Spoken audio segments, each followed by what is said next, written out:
நாங்கள் மிகுந்த உற்சாகத்தோடு இருக்கிறோம். 2026 ஒரு இன்னைக்கு கண்ணகிக்கு நியாயம் கிடைத்த மண் இந்த மண்.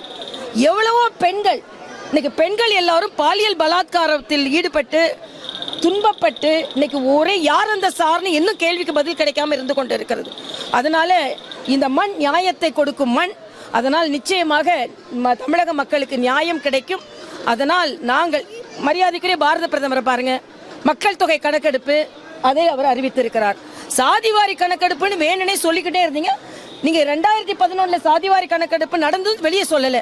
சாதிவாரி கணக்கெடுப்பும் அவர் அறிவித்து விட்டார். இன்னைக்கு 2027 பெரிய மாநிலங்களுக்கெல்லாம் மக்கள் தொகை எடுக்கப்படும்னா உடனே அதுல ஒரு கருத்து நம்ம இடம்லாம் குறைஞ்சிரும். நேற்று கூட உள்துறை அமைச்சகத்திலிருந்து வெளியிட்டிருக்கிறார்கள், எந்த விதத்திலும் தமிழகமும் மற்ற மாநிலங்களும் பாதிக்கப்படாதுன்னு. இதுல அண்ணன் சொல்றா இது தண்ணியில தான் எழுதணுமா? இங்க டாஸ்மாக் தண்ணியில நீங்க எழுதிக்கிட்டு இருக்கீங்க. நீங்க எழுதுனது எது நடந்தது? நீங்க தண்ணியில எழுதுனீங்க நீச்சு விடுப்பு பத்தி, தண்ணியில எழுதுனீங்க 100 ரூபாய்க்கு கேஸ் கொடுக்குறோன்னு சொல்லி, தண்ணியில எழுதுனீங்க ரீடிங் 1 மாசத்துக்கு ஒரு வாட்டி எடுப்போன்னு. வேங்கை வயலை கண்டுபிடிக்கல. சட்டம் ஒழுங்கு செல்வ பிறந்த அண்ணன் ஒரே ஒரு கேட்கிறேன், உங்க மாவட்ட தலைவர் திருநெல்வேலி மாவட்ட தலைவர் ஜெயக்குமார் கொலையுண்டு 2 வருஷம் ஆச்சு. அதை கண்டுபிடிக்கலையான்னு உங்க ஆட்சியில கேட்க மாட்டீங்களா?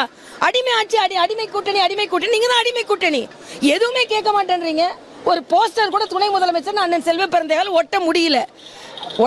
அவங்க ஒட்ட முடியாம இருப்பாங்க கூட்டணியில.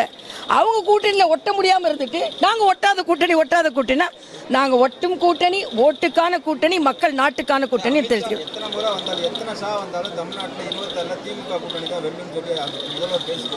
ஏன் கவலை உங்களுக்கு? வரட்டுமே. நீங்க ஏன் அதை பத்தி கவலைப்படுறீங்க? நீங்க எண்ணிட்டு இருக்கீங்க எத்தனை முறை வராருன்னு. நீங்க எண்ண ஆரம்பிச்சிருக்கீங்க.